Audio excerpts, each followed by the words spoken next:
धन्यवाद येशू. धन्यवाद येशू. येशूची स्तुती हो. येशूची स्तुती हो. हालेलुया. हालेलुया. हालेलुया. आता हे सगळे दिवस आपण शिकलो की देवाचं वचन जीवित आहे. स्तोत्रसंहिता अध्याय 33 आणि वचन 6 मध्ये शिकलो. परमेश्वराने आज्ञा केली आणि जगाची निर्मिती झाली. देवाच्या तोंडातल्या श्वासाने पृथ्वीवरील सगळे गोष्ट निर्माण झाले. तर आपण शिकलो की श्वास म्हणजे पवित्र आत्मा आणि शब्द म्हणजे प्रभूचा वचन. मग आपण हे पण शिकलो की पूर्ण स्वर्गमंडलचा ताबा परमेश्वराचे वचन आणि पवित्र आत्मावर आहे.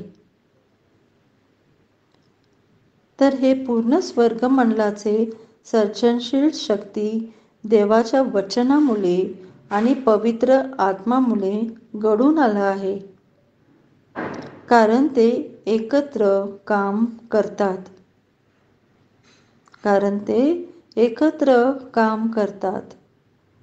म्हणजे देवाचं वचन आणि पवित्र आत्मा.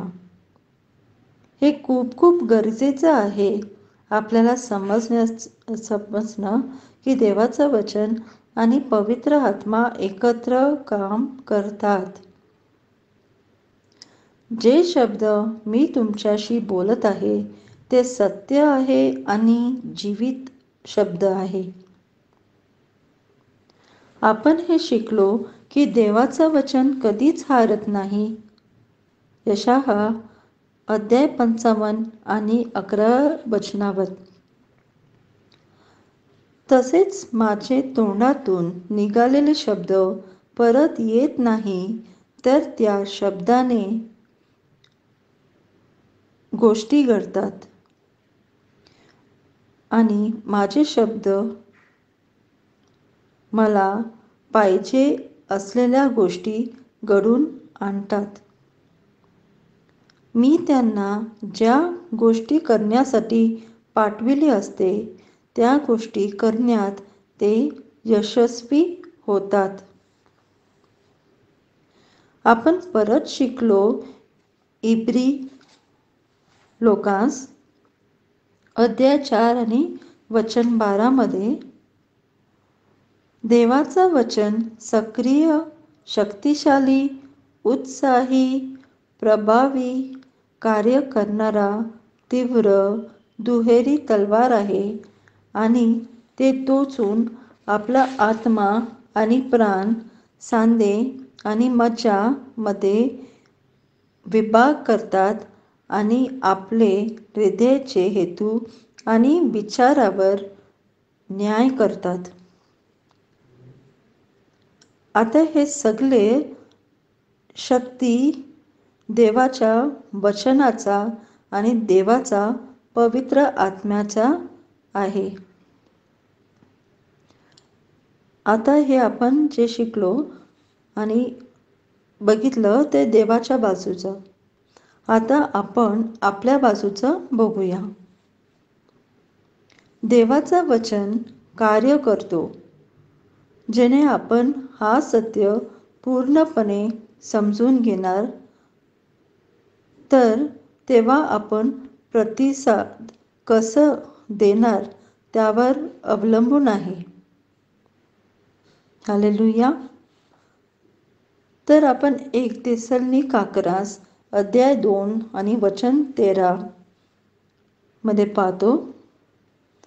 आणि या कारणासाठी आम्ही सुद्धा देवाचा सातत्याने आभार मानतो, कारण जेव्हा तुम्ही आमच्याकडून देवाचे संदेश ऐकले तेव्हा तुम्ही तो मनुष्याकडून आलेला म्हणून स्वीकारला नाही, तर देवापासून आलेला जसा खरं होता तसंच स्वीकारला.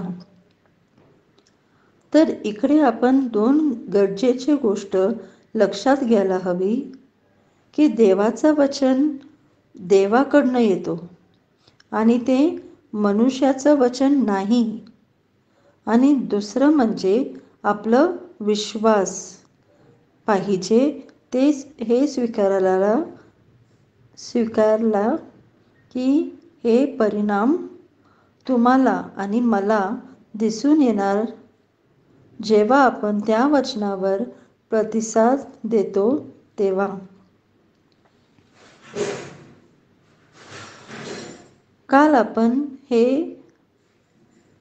पाहत होतो की आपल्याला काय गरज आहे की वचन आपल्या जीवनात कार्य करून प्रत्यक्ष दिसून यायला.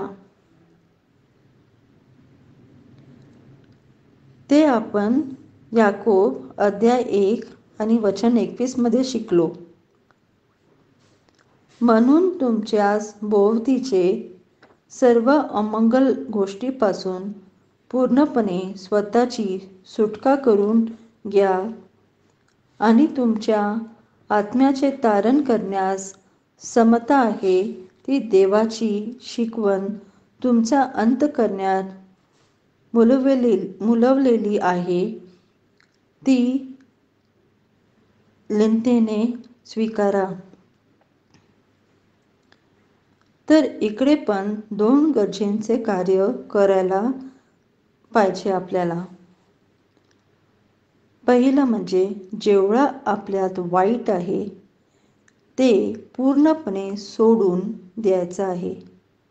म्हणजे आपण सगळे वाईट सोडून आता पूर्णपणे शुद्ध झालो तर आपण कोणताही पाप, दुष्टपणा, राग हे आपल्या जीवनात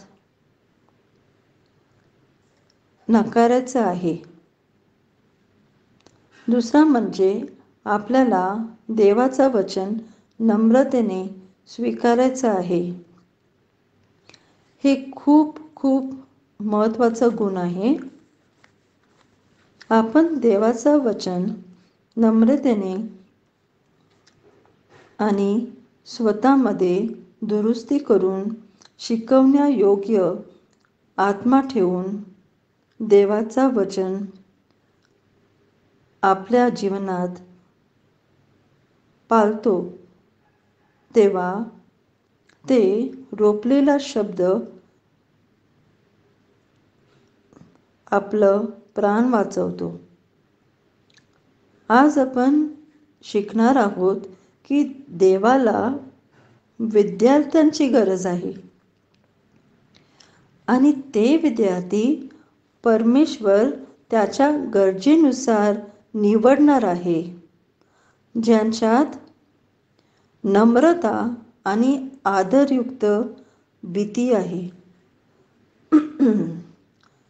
आपण ते स्तोत्रसंहिता अध्याय 25 8 आणि 9 12 आणि 14 याच्यात बघणार आहोत.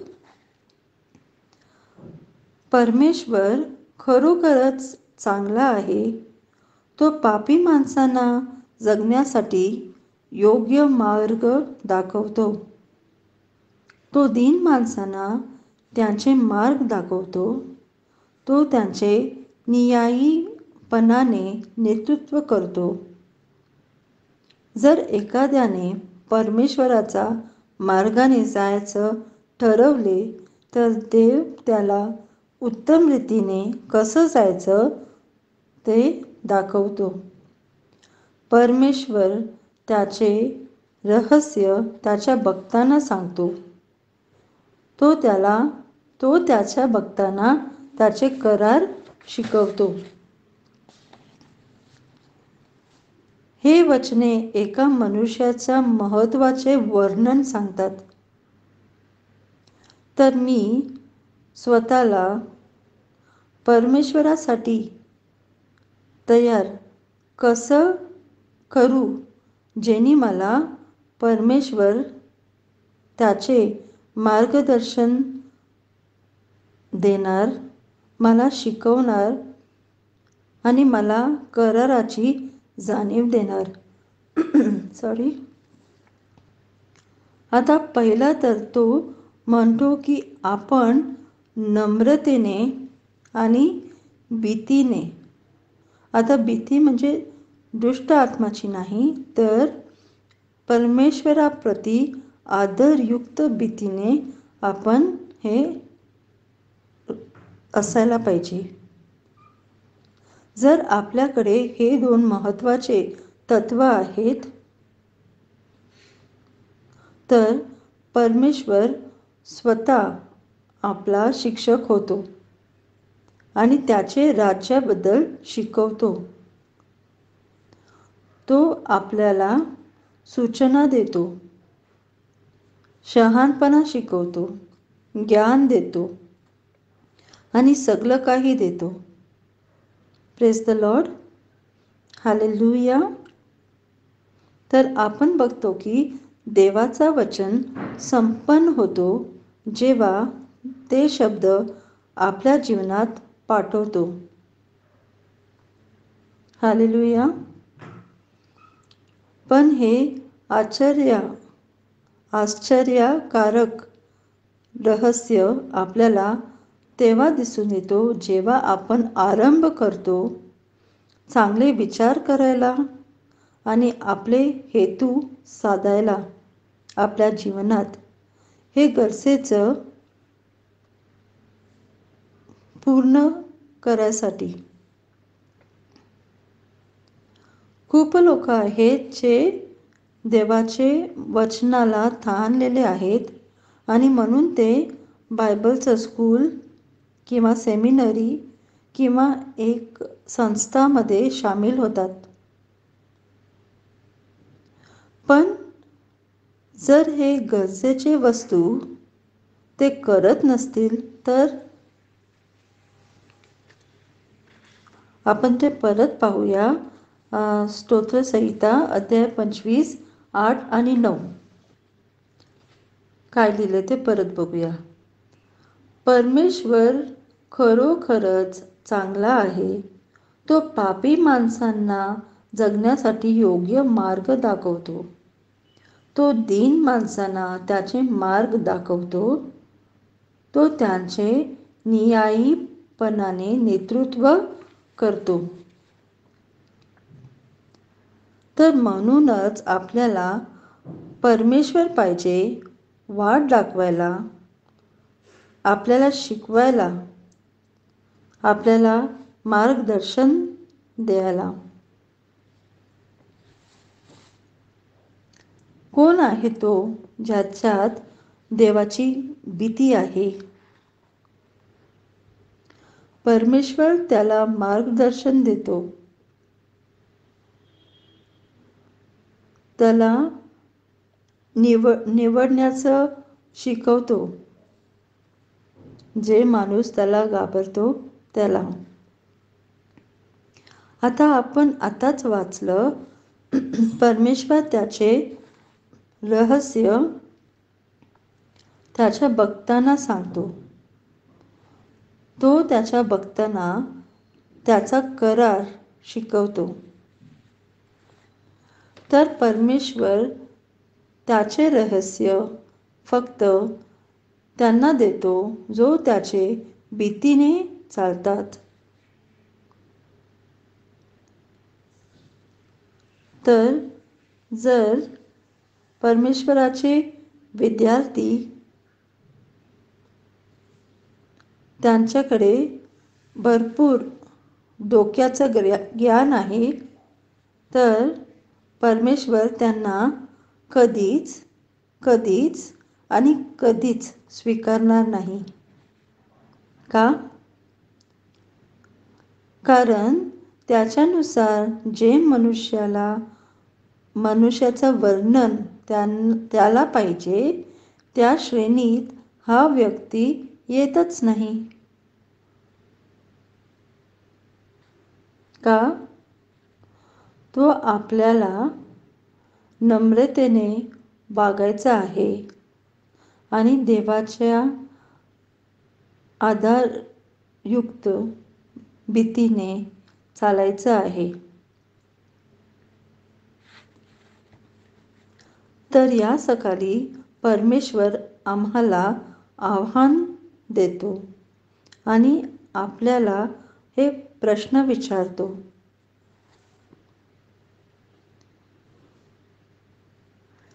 मी इच्छितो का माझा दृष्टिकोन बदलून देवाने सांगितलेले गरजेप्रमाणे देवाच्या शब्दावर चालायला? मी शब्दाला किंवा वचनाला सर्वात जास्त प्राधान्य देतो का? मी वचनाचे आदर करतो का?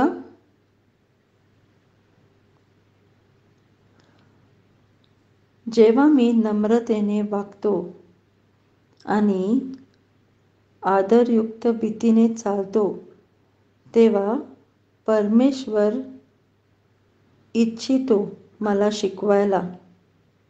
Praise the Lord. तो फक्त नम्रतेने नाही चालायला पाहिजे, पण प्रभूचे भीतीने पण चालायला पाहिजे. आणि हे असं केलं तर आपण पवित्र आत्म्याच्या शाळेमध्ये दाखल घेऊ शकतो. आता या सकाळी आपण हे वचन ऐकलं आहे. मी देवाचं वचन आता तुम्हाला सांगितलं आहे. तुम्हाला मी संदेश दिला आहे आणि त्याचा अर्थ पण मी तुम्हाला समजवलेला आहे. आता तुम्ही ह्या वचनाला कसं प्रतिसाद देतात, या संदेशावर तुम्हाला काय भेटलंय, ज्याची अर्थ तुम्हाला समजले तर ते आता तुमचं एक जीवनाचं मिशन झालंय. जर तुम्ही ते व्यक्ती आहात ज्याने हे इच्छा प्रकट केला आणि देवाला सांगितलं की हे प्रभू मी इच्छितो आणि वचनबद्ध होतो, तुम्हाला शब्द देतो की मी नम्रतेने जे काय मला शिकवणार ते मी शिकणार, जे काही सुधारायचं आहे ते मी सुधारणार, तुमच्यावर विश्वास ठेवणार आणि तुमचा शब्दाचा आदर करणार, तुमचा शब्दाला सर्वात उंच मुक्काम देणार. तर परमेश्वरा, हे माझे इच्छेवर आणि श्रद्धेवर तुमचा शिक्का लावा. आपण प्रार्थना करूया. प्रभू येशू, मी तुझा प्रेम करतो, धन्यवाद देतो, स्तुती करतो. प्रभू, तू माझा देव आहेस, तू माझा परमेश्वर आहेस. मला तुझा विद्यार्थी व्हायचा आहे, मला तुझा शिष्य व्हायचा आहे. तुझा शब्द माझ्या आत रोपायचा आहे आणि तुझ्या शब्दाने ते कार्य करू दे, जेणे तुझी इच्छा आहे माझ्यामध्ये पूर्ण करायला. तर हा वेळपासनं मी नम्रतेने आणि श्रद्धेने माझे मस्तक विनम्रतेने तुझ्यासमोर झुकवतो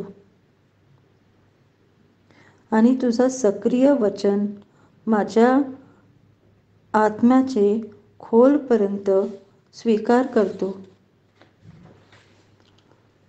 प्रभू, आतापासनं तुझा कृपा आणि माझा विश्वास,